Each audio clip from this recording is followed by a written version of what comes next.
Hello बच्चों, कैसे हैं आप लोग। आज हम लोग लेकर आए हैं टॉप 10 क्वेश्चंस इंग्लिश के जो कि काफी इंपॉर्टेंट हैं हम लोगों के एंट्रेंस के लिए। तो शुरू करते हैं। सबसे पहला क्वेश्चन हमारे पास, सबसे पहला क्वेश्चन जो आता है वो आता है कि he is MLA of our country. तो हमारे पास यहाँ ऑप्शन है ए, एम, द और ऑल ऑफ दीज। तो याद रखिएगा, जब कोई भी कॉन्सोनेंट, ठीक, याद रखिएगा कॉन्सोनेंट कहते हैं वो अल्फाबेट्स जो के वोवेल के अलावा हैं। ए, ई, आई, ओ, यू, इसके अलावा जितने भी वर्ड्स होते हैं ये हमारे वोवेल्स हैं। इनके अलावा जितने भी वर्ड्स होंगे वो सब कॉन्सोनेंट्स होते हैं। तो अगर कोई कॉन्सोनेंट है तो उससे पहले हम ए लगाते हैं, लेकिन अगर कोई कॉन्सोनेंट अल्फाबेट ऐसा है जो कि वोवेल की तरह प्रोनाउंस हो रहा है, जैसे कि जब हम एमएलए को लिख रहे हैं तो एम एल ए लिख रहे हैं, एम एल ए, और ये ए एक वोवेल है, इस वजह से यहां हमारा आएगा एम। ज्यादातर लोग आंसर इसका या तो द लगाते हैं या ए लगाते हैं, हमारा आंसर होगा एम।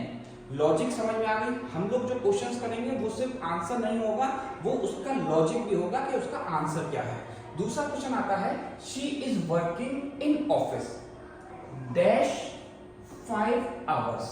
याद रखिएगा हमारे पास अब यहां ज्यादातर लोग सिंस और फ्रॉम में कंफ्यूज होंगे। तो सिंस का इस्तेमाल हम करते हैं जब हमें पॉइंट ऑफ टाइम दिया होता है। पॉइंट ऑफ टाइम मतलब ये हुआ कि अगर हमें लास्ट नाइट, मॉर्निंग ये दिया होता है तब हम उस लगाते हैं सिंस। लेकिन अगर हमें ड्यूरेशन दे रखी होती है, ड्यूरेशन कितने समय से हो रहा है, 5 घंटे से हो रहा है काम, तो हम यहां फ्रॉम लगाएंगे। सिंस का इस्तेमाल हम कब करते हैं, जब पॉइंट ऑफ टाइम होता है। फॉर एग्जाम्पल अगर मैं बोलता कि I am working dash morning, तो यहां क्योंकि पॉइंट ऑफ टाइम है, ड्यूरेशन नहीं है, तो यहां हम क्या लगाते हैं, यहां हम लगाते हैं सिंस। यहां हम सिंस का इस्तेमाल करते हैं। ठीक, नेक्स्ट आता है हमारे पास, he lives dash New Delhi dash Chandni Chowk. याद रखिएगा हमारे पास जो बिग चीज होती है, बिगर चीज होती है, और जो स्मॉल चीज होती है। जो बिग चीज होती है उससे पहले हम इन लगाते हैं, जो स्मॉल चीज होती है उससे पहले हम लगाते हैं एट। तो यहाँ बड़ा कौन है, न्यू दिल्ली बड़ा है तो यहाँ इन लगाएंगे, और चांदनी चौक छोटा है तो यहाँ लगाएंगे एट। याद रखिएगा ये काफी इंपॉर्टेंट है। दूसरा आता है, ज्यादातर लोग इसका आंसर गलत बताते हैं। फादर इन लॉ का अगर हमें करना है प्लूरल तो इसका आंसर होगा हमारा फादर्स इन लॉ। इसका आंसर हो जाएगा फादर्स इन लॉ। आप लोगों को अगर ब्रदर इन लॉ का बताना होगा, ब्रदर इन लॉ का, तो ब्रदर्स इन लॉ। ठीक, याद रखिएगा यहां एस नहीं आता, ठीक है, यहां एस नहीं आएगा, ये है, इसके साथ एस आता है। ठीक, ये काफी इंपॉर्टेंट क्वेश्चन था। He killed the snake। ज्यादातर लोग इसका आंसर बताते हैं बाय। ये आंसर नहीं है, याद रखिएगा आंसर होगा इसका विद। याद रखिएगा हमारे पास एक चीज होती है जिसको हम बोलते हैं इंस्ट्रूमेंट। इंस्ट्रूमेंट कहते हैं जिससे काम किया जाता है। तो जब भी इंस्ट्रूमेंट आता है तो उससे पहले आएगा विद, इससे पहले आएगा विद। याद रखिएगा विद आएगा। तो अब हमारे पास यहां ये इंस्ट्रूमेंट है। अगर हमसे क्वेश्चन कहा जाता,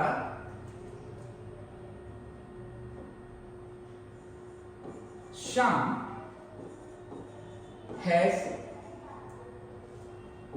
किल्ड द डॉग हॉकी, तो यहां भी हम, क्योंकि ये एक इंस्ट्रूमेंट है, ये इंस्ट्रूमेंट है, तो इससे पहले भी हम विद का इस्तेमाल करते हैं। उसके बाद आता है प्लूरल ऑफ मॉस्किटो। ये क्वेश्चन आप लोगों को बताना है कमेंट में कि इसका आंसर क्या होगा। सबका मैं चेक करूंगा कि आप लोगों ने बताया कि नहीं। उसके बाद आता है प्रीफिक्स। प्रीफिक्स किसे कहते हैं, प्रीफिक्स कहते हैं इससे पहले कोई वर्ड लगा दें, हम अन लगा दें, इन लगा दें, नॉन लगा दें जो कि इसको सुटेबल बना दे, तो इसका आंसर हो जाएगा इमॉर्टल। मॉर्टल कहते हैं ऐसी चीज को जिसको मौत आ सकती हो, इमॉर्टल कहते हैं जिसको मौत नहीं आ सकती। उसके बाद आता है हमारे पास सिनोनिम ऑफ ऑब्लिक, जो काम आसानी से हो जाता है उसको हम ऑब्लिक बोल देते हैं। ठीक, तो ऐसी चीज जो कि आसानी से हो सकती है विदाउट फोर्स। ठीक, विदाउट फोर्स हम बोल सकते हैं, या फिर लीगली जो चीज हो जा रही है, लीगली, ठीक, उसको हम बोल देते हैं ऑब्लिक। याद रखिएगा, आप लोगों के इंटरेस्ट में सिनोनिम से क्वेश्चन आने के चांसेस बहुत ज्यादा हैं। उसके बाद आता है हमारे पास past form of read. Read का पास्ट फॉर्म रीड ही होता है, याद रखिएगा, रीड का पास्ट फॉर्म रीड ही रहता है। ही, अच्छा अब जरा देखिए, यहां हमारे पास हैज आ सकता है और हैड आ सकता है, ठीक है, लेकिन क्योंकि यहां लास्ट माई वॉच, लास्ट, ये माई हटाकर लास्ट नाइट लिख लीजिएगा, सो लास्ट नाइट, तो यहां क्योंकि कल की बात हो रही है तो यहां हम हैड का इस्तेमाल करेंगे। याद रखिएगा, आई के साथ, यू के साथ, दे के साथ हम हैव का इस्तेमाल करते हैं, हैव का इस्तेमाल। ही के साथ, शी के साथ, इट के साथ हम हैज का इस्तेमाल करते हैं, और इन दोनों की ही जो पास्ट फॉर्म होती है उसके लिए हम हैड रिप्रेजेंट करते हैं, हैड।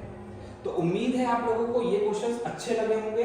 आप लोग कमेंट बॉक्स में मुझे बताइएगा कि किस तरीके के क्वेश्चंस आप लोग चाह रहे हैं और किस टॉपिक पे। जब तक के लिए आप लोग इसको पढ़िए। Thank you.